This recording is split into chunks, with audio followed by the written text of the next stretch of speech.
Hello lovely people, welcome back to the farm here at Freewarden. We are about to celebrate the 7th day of Christmas, also known as the last day of the year. We're very excited. It is a joyous time here in our household, and we're also preparing to begin something that we don't often do, New Year's resolutions, and I don't even really consider it a New Year resolution as much as it is it happens to be that the first of the year is a really good time marker to start new things, because if it is going to be a long-term thing, like a year or more, you've got a really good marker for when you begin that you're very unlikely to forget. So we just so happen to be using today to prepare for tomorrow, using tomorrow as the marker for a huge new change that we're making. Some of these preparations include purging a whole bunch of stuff. So let me zoom out here. So right here on our table we have all sorts of carbohydrates. We've got popcorn, we've got tomato paste, we've got Chex rice cereal, we've got taco shells, we've got oats, and a bunch of other things. That is just the tip of the iceberg. There's so much more, as they say. Wait, there's more. Now, what we're going to be keeping around are quite a few shelf-stable items. We're going to be keeping around rice. We're going to keep around beans and other canned foods that have a longer shelf life on them. So for example, this is going bad in the new year. So we're going to get rid of this because it's not going to last very long.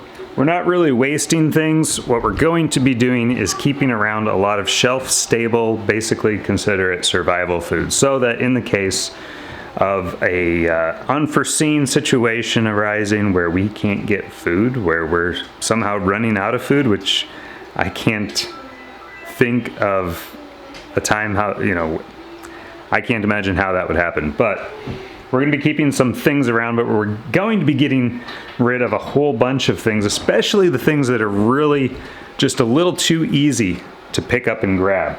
Graham crackers, for example. It is way too easy to grab a package of these and just chow down.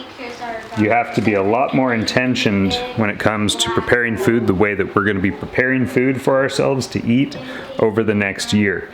Now over here we have a special little treat going on. Give you a little sneak peek there. Ooh, some clam chowder that just started to boil. So we are going to take the lid off that, and I'm going to start adding in these delectable oysters. That worked out really well. So it's just supposed to start to boil, and then you're going to add all of this along with the slurp. I like a meaty oyster stew. I mean, I want more than 2 or 3 oysters in my stew. So we've got 4 cartons of oysters in there. We'll get rid of these in a second, but I'm going to stir that. We're going to be going carnivore, and our goal is carnivore for the entire year. Now, I've actually been carnivore for about the last month. I've done carnivore for over a month actually, and the results have been great. Now, I did what they call cheat last night, and I had some sugar, I had some other things, because hey, I'm starting over. We're going to start on the first of the year, and that's going to be my new marker. I know that carnivore works. I've seen great results. There are just thousands of people, thousands if not tens of thousands of people that have been doing the carnivore lifestyle with great results, and have been doing it for nearly a lifetime. There's one woman, you can look up her story. Her name is Maggie White. She has interviews on YouTube. You can look into what she's been doing her whole life, how she raised her kids as carnivores, how they didn't have anything but meat until they left the house. You can look into all sorts of other people's stories, how this is sustainable. There is long-term, short-term, immediate benefits, but then long-term, much greater benefits. The benefits are far-reaching. There are very, very few cons, and compared to the cons of eating a plant-based or omnivorous diet, the cons that I've seen with carnivore, I'll take those chances. We've been researching this for years now, and I've really ramped up the research. There's a lot more new information that's come out regarding this lifestyle, regarding the lifestyle of the carnivore lifestyle, and this is what we've been ramping up our farm to do for the last several years. We've been having our fun with it. We've been enjoying homesteading. It is something that we're not going to quit doing, even if we weren't going to go carnivore. We really enjoy the homesteading side of life that we experience here, that we've built for ourselves here, and we're going to keep doing that regardless of anything else. However, a good amount of the motivation that we had for getting out here was because we want a sustainable and we want a cost-effective means of obtaining the healthiest meat that we could possibly get.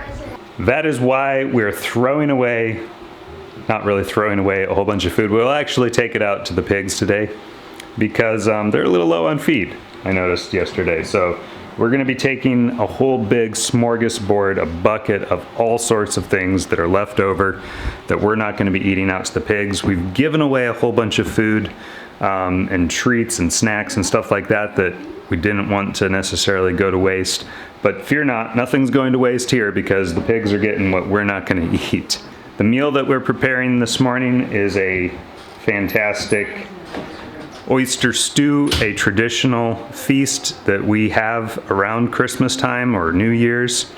And so we're gonna sit down here in a moment and enjoy delicious oyster stew, something I've been looking forward to, something I missed out on earlier this holiday season because just wasn't aware that somebody was doing it. Fear not, you can make it yourself. It's pretty easy. Pretty easy. It's just, well, oysters, of course, but then you've got cream or half and half. You've got, we added in some milk because we have cream from our friends who have a milk cow that we get milk from. It's shallots and then celery, sauteed in butter. Then you mix that in with your, I better go back and check on it. You mix that in with your oysters. And then you're just going to cook under constant heat and stir that until the oysters curl up. So interestingly enough, some of the changes that I've seen on carnivore are improved joint health. I've had a lot of chronic joint pain, muscle pain. You know, my skin is a little blotchy. That's cleared up actually quite a bit. And improved mental clarity. So my brain fog has been going away, dental health. I've had pain in some teeth, which is indicative of decay or infection, so I'm gonna need to get that taken care of ultimately, but by cutting out all the carbohydrates and eating just a meat and animal-based diet, which is, yep, you can have, well, it depends on who you ask, and there's some people who are very extreme about this diet, and they go, it's nothing but beef, salt, and water, and if you're eating anything else, it's not really carnivore. Well, okay. There's a lot more people out there that will admit that you can have just about any animal product that you want. They may have their preferences, but we're going to include bacon. We're going to include, of course, eggs they're a meat product, and we're going to include dairy.